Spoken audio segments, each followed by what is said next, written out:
الحمد لله رب العالمين والصلاة والسلام على أشرف الأنبياء والمرسلين وبعد وحان سلامة يا مركب كوبات مدحدا حفيزك ألومنايغا جامعة ومددا maamulka sare ee jaamacadda Muqdisho qobarada iyo madaxda nala joogta waxaan sidoo kale salaamayaa ardayda quruxda badan ubaxa dalka qalinjibiyaasha cusub oo qalinjibin doona oo isku diyaarna inay qalinjibiyaan ayaan salaamayaa aad ayaan ugu faraxsanahay inaan hortiina imaado waxaan ku tala galana in la wadaagno maanta waxaan ka hadli doonaa hadii Ilaahay idmo xirfadaha iyo sidii fara ugu yihiin mustaqbalka nolosheena mustaqbalku wuxuu ka bilaabanayaa mustaqbal markaad maqashid xilliga joogtid sakanka joogto ka bilowda marka wixii tagay way tageen xirfadahan u baahanahay iyo ahamiyadda ay u leeyihiin nolosha iyo sida aan ku baran karno waxaan marka aan hadal jeedinteeda ku soo koobi rabaa insha Allah taala dhowr qodob oo muhiim ah waxaan rajaynayaa insha Allah taala ardada iyo qalinjibiyaasha iyo teamka isku diyaarinayo barnaamijka loogu tala galay wixii aad ka nood gareey kartaa inaad ka nood gareysaan maadaama shaashadu naga yar fog tahay waxaan rabaa inaan kor ka sharxo slide ahaan xagga kama sharxayo kor aan ka sharxi rabaa insha Allah waxaan markaa rajaynayaa in la nood gareysto waxaan kala rabaa kow xirfad maxay tahay meeqa qaybood xirfado u qaybsamaan oo laga rabo qofka inuu yeesho xagee laga bartaa xirfadaha sidee muhiim noogu yihiin dhinac kasta oo noloshana kamid ah ama ha noqoto nolosha shakhsiyeed ama midda shaqo sidee muhiim ugu yihiin ugu dambeyntiina waxaan sii doonaa insha Allah taala xirfadaha muhiimka u ah mustaqbalka 2025 iyo wixii ka dambeeyo oo qofka laga maarmaanka u ah ayaan sheegi doonaa insha Allah taala ugu horeen xirfadu waa waxa qofka ka dhigaya qof la raadiyo oo muhiim ah oo shaqada muhiim u ah shaqo muhiim ah ama hawl loo dirayna si xirfad leh oo qurxan inuu u qaban karo waxa ka dhiga waa awooddaas waxa la xirfad waa awoodda qofka ka dhigi karta inuu shaqo gaar ah oo loo diray oo sidii uu xirfadda qurxan uu qaban karo waxa loo yaqaan xirfad qeexitaankeeda kooban waa sidaas waa inaad marka hawl lagu diray inaad si quruxsan aad u qaban karto waxa la xirfad xirfadaha waxay u kala qaybsamaan laba qayb xirfadaha la barto farsamada la xiriira oo loo yaqaan hard skills iyo xirfadaha loo yaqaan soft skills oo ah dad la dhaqanka iyo bulshada dhaqanka labadaas qaybood waaweyn ay xirfado u kala baxaan qayb kasta muhiimad gooni ay leedahay qofku waa inuu ku baraarugo maxaa maanta hard skills liiga baahan yahay anoo dareensan marka inaad takhasusaad kala duwan ku fadhisaan caafimaad engineering IT business maxaa la communication takhasusaad kala duwan inkoo leh waxaan rabaa marka xirfadahaas inaan waxna waa wax guud oo dadka ka dhaxeeyo oo qof kasta laga rabo waxna waa wax gaar ah oo qofka si shakhsi ah looga rabo inaan marka aan sheego si guud mara maxaa journal xirfadaha oo looga baahan yahay xilligan aan joogno si aan ula qabsano nolosha shaqo iyo tan maxaa lahaa shakhsiyadeed si aan dad wax gala u noqono oo suuq wax ka goysa u noqono maxaa xirfadana looga baahan yahay xirfadaha muhiimka ah waxaan u kala qaadnay laba qaybood hard skills iyo soft skills aan u kala qaadnay hard skills-ka waxaa hoos imaanaya xirfado badan waa xirfadaha la barto oo macaahidda jaamacadaha institutionada laga tago oo certification-ka laga qaato xirfadahaas waxaa loo yaqaanaa hard skills xirfadaha soft skills-ka waa dad la dhaqanka sida dadka ula tacaamul lahayd sida dadka kula midka ah oo shahaadada jaamacada soo qaatay sidaad uga sara mari lahayd waxa lagu guuleysto guusha lafdhabar ku ah ayaga waxaan rabnaa marka kuwa oo hard skills kana ku hormaro oo loo baahan yahay si guudna aan u hadlo xirfadaha oo hard skills ka waxa kamid ah qofka aad ugu baahan yahay in uu barto digital skills ama digital literacy wax loo yaqaan oo inuu yaqaana computeradii basic computer skills ki data analysis ki sida loola hadlo maxaa lahaa computerada sida loola hadlo sida AI-da laftirkeeda loo isticmaalo hadaad dhakhtar tahay waxa u baahan tahay maanta AI-da iyo teknolojiyada casriga inaad isticmaali kartid oo diagnosis-kaada iyo cilmi baaristii ay ka saacidin karto haddii aadan aqoonin wax badan oo update ah ayaa ka dhici doonta haddaad dhakhtar tahay haddaad engineer tahay haddaad IT tahay takhasus kasta yeelo computer basic literacy inaad yeelatid oo weliba foundation-keedu aad u adag yahay ayaa laga maarmaanay waxyaabaha muhiimka waxaa ka mid ah inaad data analysis samayn kartid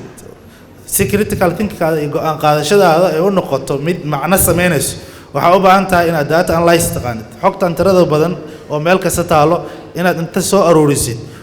wax macno leh oo go'aan aayale aad ku qaadatid inaad ka soo dhex saari kartid marka qofku waa inuu bartaa takhasus koro ha yeesho waa takhasus guud oo qof kasta u baahan yahay inuu xirfad ahaan u daraaseeyo xirfadaha muhiimka ah oo loo baahan yahay maadaama aan joogno programka jiheeye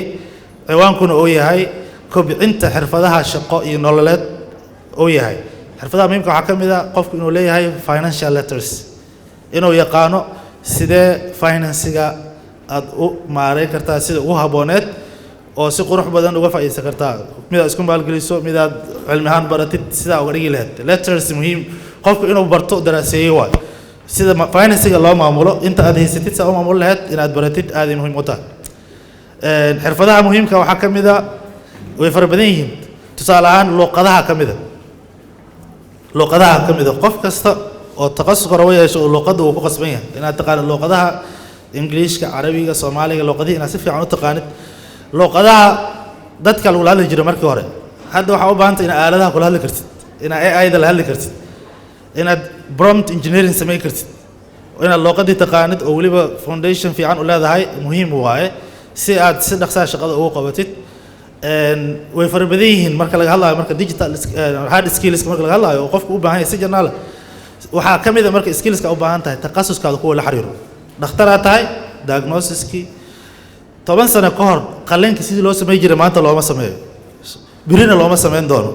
qalab cusub soo baxay tool cusub soo baxay wax istaaga maan